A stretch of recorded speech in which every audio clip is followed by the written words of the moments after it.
Hello, everybody. How you guys doing? I know we were meant to do a review recap of episode 9 with my buddy, my chummy Bui, but he's had a bit of an eventuality. But don't worry, we'll be back here next week. So, yes, this is me, Reality TV Africa, coming in hot with a review of the latest episode of Real Houses of Durban. And guys, we're already on episode 9. Wow. I mean, these episodes are flying so fast. Or is it time that's flying so fast? I don't know, but let's get into it, and we'll obviously start with a review. Guys, this episode was 50 minutes long. We had a lot to get through. I have a lot to talk about. I had a lot to say and ask my chummy, but I guess maybe we'll talk about it next time. But for today, let's just talk about what we thought. So let me read the episode. This one was it had a lot of layers. It was quite interesting. It had a lot happening. Oh my goodness. The divide was much bigger, and there's some underlying storylines that were still not being given, and I hope we can unfold them, and some that we're hoping to get. So I'll give this episode an 8. It was a good watch. It had layers. I loved it.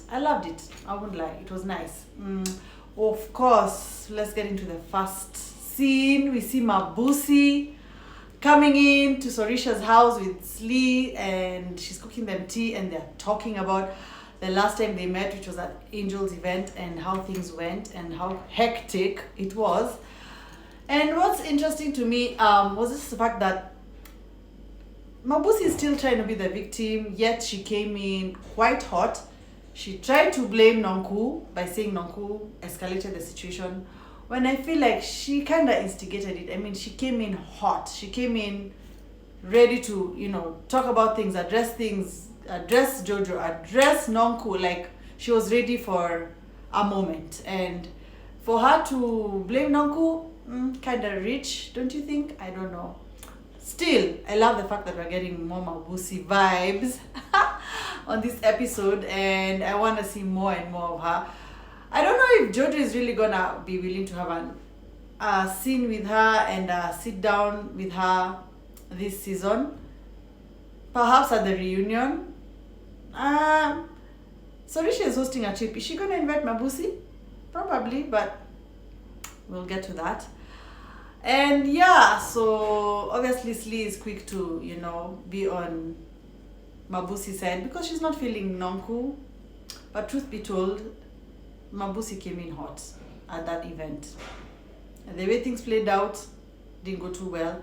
The racial slur, not cute, not a good moment, not a good look. And obviously, I think the reaction and the aftermath of all of that whole thing got to her via, of course, Slee and Sorisha. And she obviously, this scene was her kind of, redeeming herself and saying how she lost sleep, how it really ate at her, and how she didn't feel good getting to that point. I mean, this was kind of a redemption scene for her, but let's see whether Jojo will be open to having a conversation, because they were very clear about the fact that Jojo doesn't want anything else but an apology. She doesn't want anything else discussed but an apology. I don't know if that's gonna pan out. I don't know. Yes, then we see Boo Bear take his wife Jojo to an art gallery. I guess they're trying to get her art in that gallery to be shown, to be sold, to be showcased and sold. Look, I said this before and I'm gonna say it again. Boo Bear is way older than Jojo. They're very open about the age gap. It's cute. I mean, girl, do you. There's no problem with having an older man, marrying an older man, an older, wealthy man at that. Girl, you are winning. But the fact of the matter is, him being that much older than her, usually, and this is just the order of nature, the younger people outlive the older people, unless an eventuality happens, like an accident or something. And I foresee Boo Bear trying to make her self-sufficient, He's trying to give her business savviness that if anything happens, she's able to, have a business of her own. Even in the eventuality that, God forbid, that they're not together again, she's able to have her own, business that she's running, that he helped her start, because he's a huge businessman. He has a huge meat, he sells a lot of meat in, I think, supermarket. I saw on the Instagram. I'm not sure if it's like a chain that he supplies, a chain of supermarkets or a certain one, but he's wealthy. He's done well for himself. He was a sportsman earlier in his younger self, and he's quite okay money wise. And I do obviously believe he set her up financially quite well. I mean, even if like anything happens, she's got a nice cushion of money, obviously, and a nice home that is built for her and their child. So yeah, I do see where she's coming from. Like, oh gosh, I don't want to work, I don't want to do business, I don't want to sell, I just want to have fun doing my art, being a housewife, going on trips, enjoying my life. I get it. I mean, who wouldn't want that? But just hear him out, see some sense, learn from him. It doesn't hurt. You could instill those same things in your little baby boy there, who's so cute. Yeah, that's my thoughts on that. Yes, then we see Slee go to her spiritual dad. She goes to visit her spiritual dad at his home. I suppose that's his home. I don't know what they call them, but yeah, at his home base where he does his prayers and and that conversation was I liked. Honestly, I'll say this: Slee's personal storyline is powerful. And I remember in the earlier episodes, I don't know if it was 2 or 3, she met with her brother, and obviously they touched on her relationship with their father. He's her half brother, so they share a father, and she doesn't have a relationship with her father. And I mean, it weighs heavy on you knowing that you have a dad, but he's not actively in your life and hasn't been for almost your entire life. It's it weighs heavy. Even for, if you just look at kids who know that they've been adopted, you just feel like there's a missing part of you. Like, so knowing that you have a dad who's alive and he's just not present is hurtful. So obviously we the viewers are looking forward to seeing that conversation. She was given advice by her spiritual dad just to treat him as a man and not to expect too much from him, and go in open-minded. Then there's also the conversation of her kids. She wanted to introduce her kids into this spiritual lifestyle of hers, and their father, who she's divorced from, is not okay with it. But her spiritual dad told her, look, you have to inform him, but it's also not up to him. I mean, you're their mother, and you're the decision maker in this sense because you're the one who's with them. So, but you have to inform him. I mean, this storyline of hers is really interesting. It's really powerful, and you can tell it's something that Nonku is kind of punching down and accusing her and backtracking the accusations of witchcraft. Nonku is treading on very, very dangerous. But these two clearly do not like each other. I mean, at the point Slee is meeting RD, she clearly does not give a hoot about what Nonku thinks, unfortunately. So we see the two camps, the two divides of ladies meet up. So we see Nonku hosting Zama at her house, and we see Slee hosting Amy and Angel. And the two camps the two scenes are juxtapositioned against each other. And obviously the two camps of ladies are talking about each other. And it's evident that they really, really, really, I mean, at this point, things are so bad, the ladies are not feeling each other at all. They talk about the recording, and last episode, by the way, we got to hear the recording. Who played it? Was it Nonku played it for Amy, and Well, nothing much was said. In fact, what came out was the fact that Angel had accused Nonku of calling her ugly in that whole melee at breakfast. But what came out was the fact that on that recording, nothing like that was heard. And you know what we say on reality TV? No recording, no case. So in this case, Angel is looking like a liar once again. I mean, but Angel kind of had a rebuttal and said, look, guys, that whole situation lasted about an hour. A lot was said. If that was not on the recording, then it was probably said before the recording was begun or after it was stopped. Whatever the case, it wasn't on the tape. So, I don't know, girl. I don't know, Angel. It's not looking good. Once again, you're looking like a bit of a liar. But we move. Yeah, we see Slee also talking about her issues, her underlying issues with Nonku. And she alludes to the fact that Nonku feels like Slee came onto the scene to steal her shine. That was last season when Slee came in. They came in as friends incidentally, but it switched up so fast. I mean, it happened in such a split moment at was it Nonku's home? Yeah, I believe it was Nonku's home. And I mean, these two, their lack of a friendship or whatever beef they have is so deep right now. It's so far gone, and it started as just a small tiny little thing, and now it's so far gone. It's like, guys, I don't know how we will walk this one back, especially with everything they're saying about each other in their confessionals. Slee agreeing to meet with RD. I mean, that one now, I don't even know what Nonku is thinking after seeing this, but she must have already heard about it even before it aired, I'm sure. But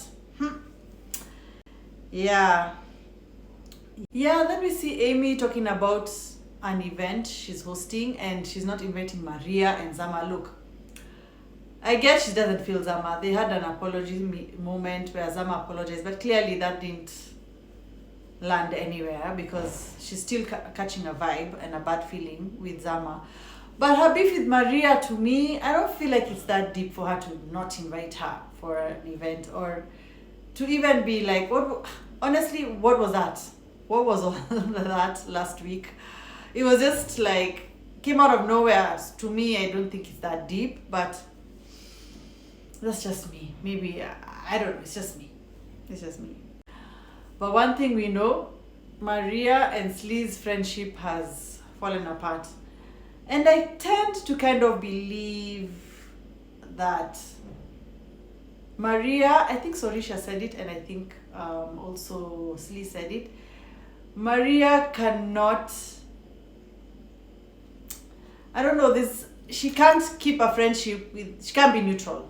It's either one side or the other. And now that she's with Joku, that's Jojo and Nonku, she can't be good with Slee and the rest, and Sorisha and them. It's like I don't know.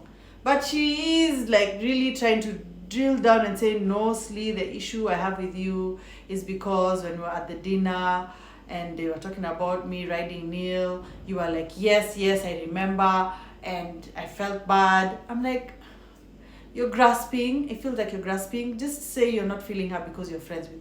That's how I feel. Honestly, me watching it, that's how I feel. It's just what I think, in my opinion. May not be fact, but that's how I'm seeing it.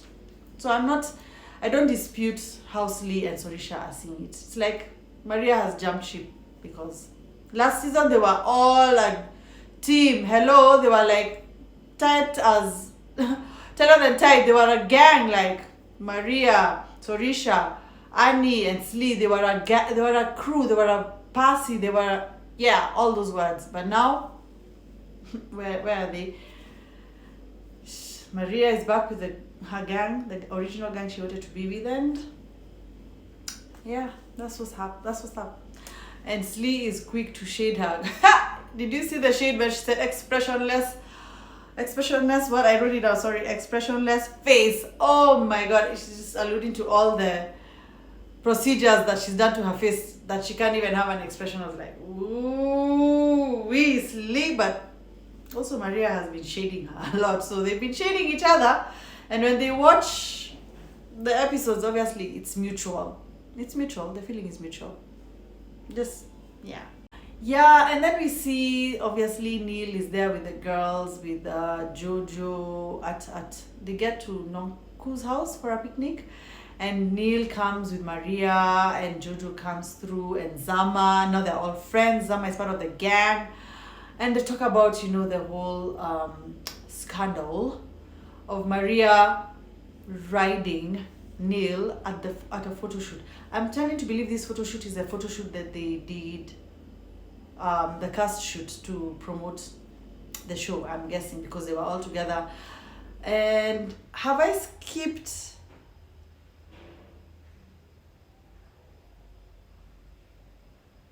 Yes, I've skipped where Maria meets up with Slim. And this conversation, I think I've alluded to it a bit. That Maria is grasping and saying, oh, Slee, you said you were laughing, you were saying you remember. And it hurt me as you being my friend. But I'm like, Maria, nah, you're just grasping. You're grasping. You're already cold to sleep even before that incident.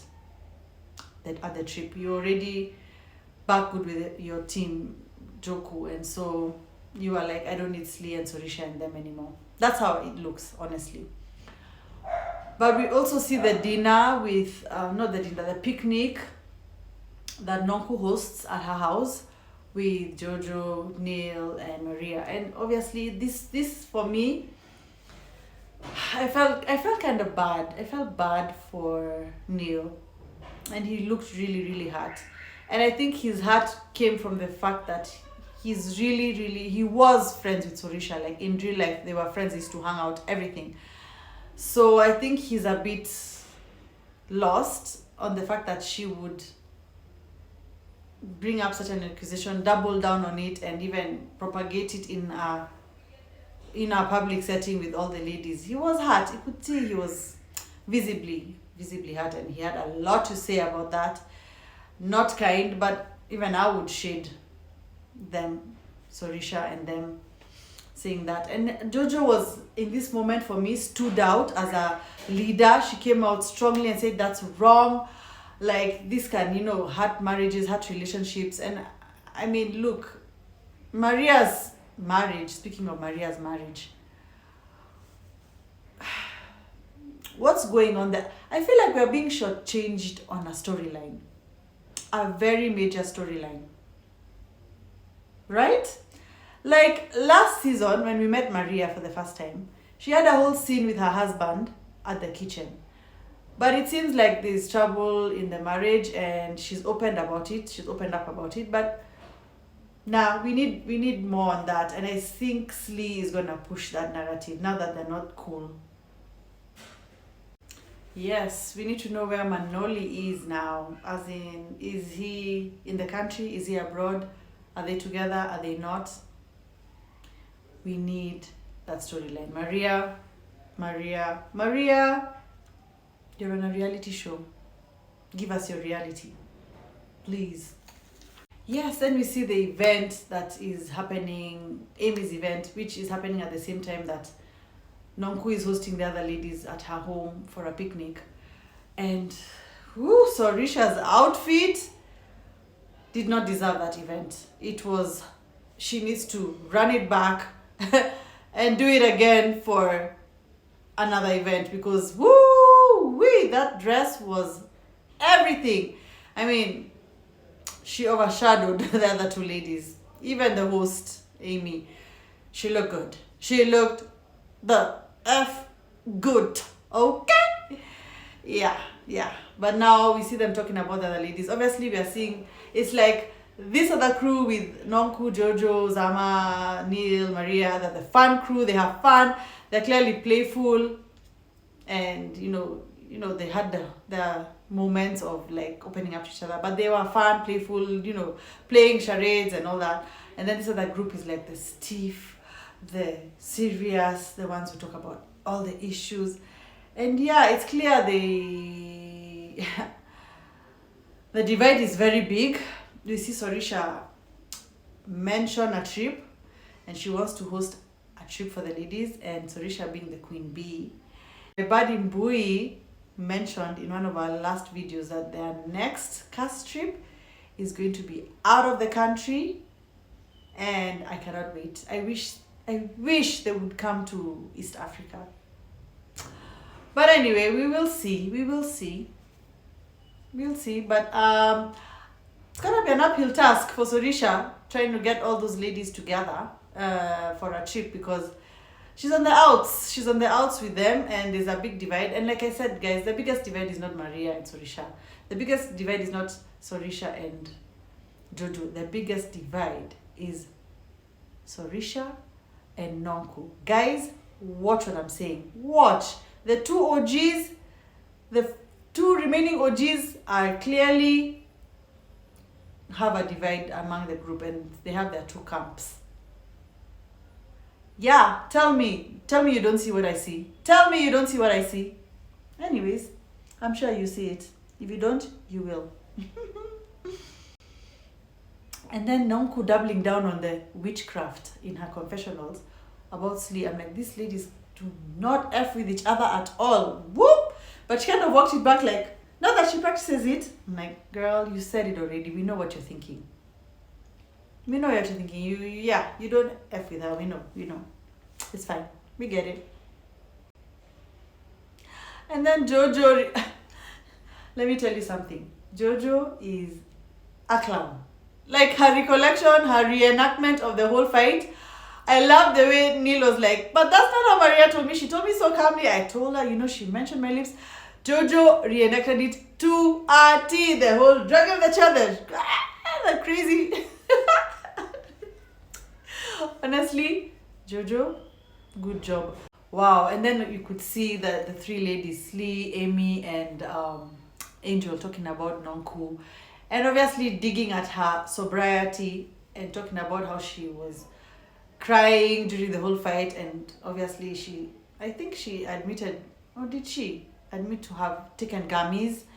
And that's probably why she was crying and whatnot, which is an odd thing to do. I don't know. When people are fighting, you get up and stop the fight. And that's what Jojo did and has done even previously. But how she was crying, and it was odd. But yeah, they're clearly digging at her sobriety, saying, she has to have something in her. And if it's not alcohol, it's gummies. Well, she's not in the best books with that group, so. Then you see Slee telling the ladies, the two ladies that she's with, about her conversation with Maria, and Maria comparing the whole grinding on Neil and her kid seeing and whatnot to Amy's carjacking situation. And I agree with Amy at that point. She's like, you cannot compare the two. It's apples to oranges. Hers was basically Zama said she was fabricating the story, and Maria did grind on Neil, despite the fact that Neil is very gay and it was harmless. They're just making a big deal out of nothing. In that, I feel that they're just trying to paint Maria in a bad light. And obviously Neil is collateral damage. Neil is a big storyline for a friend of. Anyway, he's on the show. He signed up to be on the show, so storyline or not, he's part of it. He looked really hurt, but collateral damage, if you ask me. That's what I see. Yes. And then the accusation that Slee, or rather allegation that Slee said that even Nonku and Jojo were laughing about the whole Maria grinding on Neil. And obviously they're like, it's a lie. And this is now another situation that I say. No recording, no case. Because this was at a shoot that there were no cameras like filming the shoot. Unless there were, but if there were, they would have shown it. It's obvious that no recording, no case. Slee, sorry. Yeah, and it's their word against yours at this point. Yeah, this is gonna be another bone of contention. I can see already coming, especially at the reunion. It's gonna be a whole thing. Trust me. I know how these things play out. It's rather obvious. We're gonna talk about two things.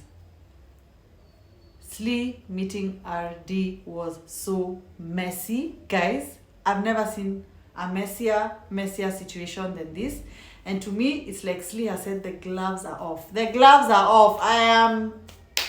You and I were not friends. We'll never be friends. And I'm gonna honor this invite from RD to talk about you and find out, get to the bottom of what really happened. And whoa, Slee is moving different this season. Last season, she was a sweetheart. She was a fan favorite. This season, she's getting a lot of backlash from the fans. I can see some of the comments even in my posts. Guys are not feeling that. And then RD isn't that reach of RD? Early in March, wasn't he suing Nonku and sending a cease and desist? Not suing, but sending a cease and desist. And now he's here saying they're not in court and whatnot, talking about her. RD. You? You cannot be coming on a show of your ex who brought you on the show, talking about court situations and there being no court situations. And then in real time, you are sending cease and desists for her not to talk about you on social, on any platform, on the show. Yet, here you are talking about her. Nah, RD, you should sit this one out. Sit this one out. Slee, messy. Nah, not cute. Honestly, I fuck with Slee, but in this situation, too messy for me. Too messy. Well, it was a good mess that we enjoyed to see at the same time. But guys, that was too much. Yeah, that was a lot. Yeah. Then we see Nonku with her therapist. Yeah, her therapist. And she's talking to him about her life.